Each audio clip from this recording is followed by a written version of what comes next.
अस्सलाम वालेकुम फ्रेंड्स, मैं हूं नकीबुल्ला वज़ीर दी खान ट्रेवलर की जानिब से। तो आज हम आपको बताएंगे रशिया के टूरिस्ट या विज़िट वीज़ा के बारे में कि उसके लिए कौन कौन से कागजात दरकार होते हैं। तो सबसे पहले जो है वो है आपका पासपोर्ट 6 महीने के लिए वैलिड होना, और उसमें 2 ब्लैंक पेजेस का होना भी ज़रूरी है। और अगर आपके पास पुराने पासपोर्ट हैं या उसके जो वीज़े लगे हैं उसके फ़ोटो कापीज़ भी वो आप रखें। दूसरा जो चीज़ है वो है आपका CNIC और उसकी फ़ोटो कापी। अगर कोई छोटा बच्चा है, शनाख्ती कार्ड उसका नहीं बना, तो फॉर्म बे वो लगाएगा। तीसरा जो डॉक्यूमेंट है वो है आपके रिसेंट कलर्ड फ़ोटोग्राफ्स 2 अदद, और उसका जो साइज़ है वो 3.5 cm ज़रब 4.5 cm। 4 नंबर पे जो डॉक्यूमेंट है वो है आपका कवरिंग लेटर। कवरिंग लेटर में आपका नाम, आपकी पासपोर्ट नंबर और जितने दिनों के लिए आपने वहाँ पे जाना हो, और उसमें विज़िट का वो पर्पज़ लिखें। तो ये सारी चीज़ें उसमें होना ज़रूरी है कवरिंग लेटर में। अगर कहीं आप जॉब करते हैं, किसी इदारे में मुलाजमत करते हैं, तो उस इदारे के से एक NOC और एक ये कवरिंग लेटर बनाएं।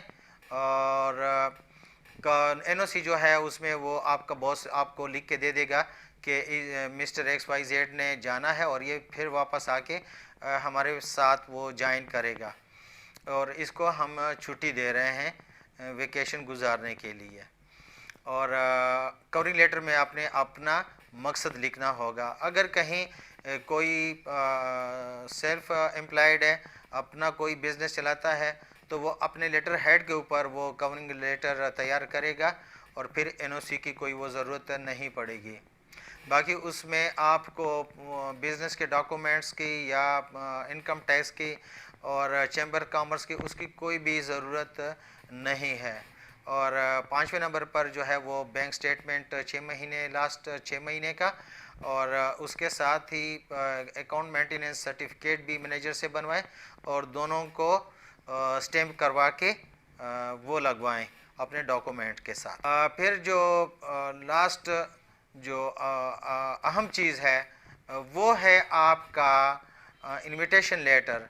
तो इनविटेशन लेटर जो है वो बहुत ही ज़रूरी है, यानी उसके बग़ैर वीज़ा इशू होता ही नहीं। आपका जो वीज़ा इशू होगा तो वो भी आपके इनविटेशन लेटर के बुनियाद पे ही आपको इशू होगा, और उस वीज़े की जो तारीख़ है वो तारीख़ भी इनविटेशन लेटर की तारीख़ से ही शुरू होगा, और फिर उसकी वैलिडिटी जो है वो है 30 डेज़। एक दो चीज़ें और कि होटल वोचर भी आपको दिखाना होगा। 8वें नंबर पर जो डॉक्यूमेंट है वो है कंफर्मेशन ऑफ टूरिस्ट एक्सेप्टेंस। तो ये कौन देता है? ये टूर ऑपरेटर देते हैं। ये डॉक्यूमेंट्स आपको अंदरूनी मुल्क या बैरूनी मुल्क कोई भी ट्रेवल एजेंसी आपको दे देते हैं जिन्होंने वहाँ पे होटल के लिए वो पेमेंट की हुई होती है। तो वही ट्रेवल एजेंट जो है ये वीज़ा, ये इनविटेशन लेटर उन ही को ये इशू होता है, और वो जो है वो वहाँ पे टूरिज़म डिपार्टमेंट के साथ रजिस्टर्ड होते हैं।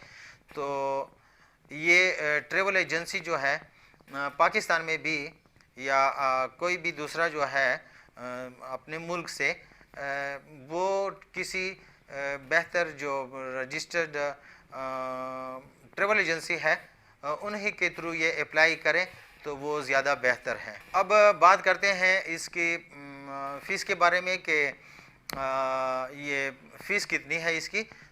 तो सिंगल एंट्री जो है नॉर्मल वो 30 डेज़ के वीज़े की जो एक हफ्ते में आपको इशू होगा तो वो है 12,400 रुपये। और अगर यही आपने अर्जेंट बुनियाद पे लेना है तो वही 30 डेज़ का ویزا، لیکن ارجنٹ بیس پہ جو 1 سے 3 دن کے درمیان آپ کو ملتا ہے تو وہ ہے 24,800 روپے۔ اچھا، پھر ہے ڈبل انٹری۔ تو ڈبل انٹری جو ہے وہ نارمل اگر ہے تو وہ بھی ایک ہی ہفتے میں وہ آپ کو جو ملے گی تو اس کی فیس ہے 19,840 روپے پاکستانی۔ اور اگر یہی ڈبل انٹری آپ لینا چاہتے ہیں ایمرجنسی کے بیس پر ارجنٹ، جو آپ کو 1 سے 3 دن کے درمیان ملتا ہے، تو وہ فیس ہے 39,680 روپے پاکستانی۔ اور اگر آپ ملٹیپل انٹری نارمل لینا چاہتے ہیں جو ایک ہفتے کے اندر آپ کو ویزا ایشو ہوگا، اس کی فیس ہے 37,200 روپے پاکستانی۔ اور اگر یہی ملٹیپل انٹری آپ ارجنٹ بیس پر لینا چاہتے ہیں جو 1 سے 3 دن کے درمیان آپ کو ملے گی، تو اس کی فیس ہے 74,400 روپے پاکستانی۔ تو یہ تھا رشیا کے ٹورسٹ یا وزٹ ویزا کے بارے میں۔ تو میں آپ کے لیے بھی سجیسٹ کروں گا کہ جو آپ نے اگر اپلائی کرنا ہو تو کسی اچھے سے ٹریول ایجنٹ کے تھرو آپ کر لیں، تو اس میں آپ کو آسانی ہوگی۔ جو ویورز ہمارے اس چینل کو پہلی دفعہ دیکھ رہے ہیں تو ان سے یہ درخواست ہے کہ ہمارے چینل کو وہ سبسکرائب کریں اور بیل آئیکن کو بھی دبائیں تاکہ ہر نئی آنے والی ویڈیو آپ کو بر وقت ملتی رہے۔ تو اگلی ویڈیو تک اپنا خیال رکھیے گا۔ اللہ حافظ۔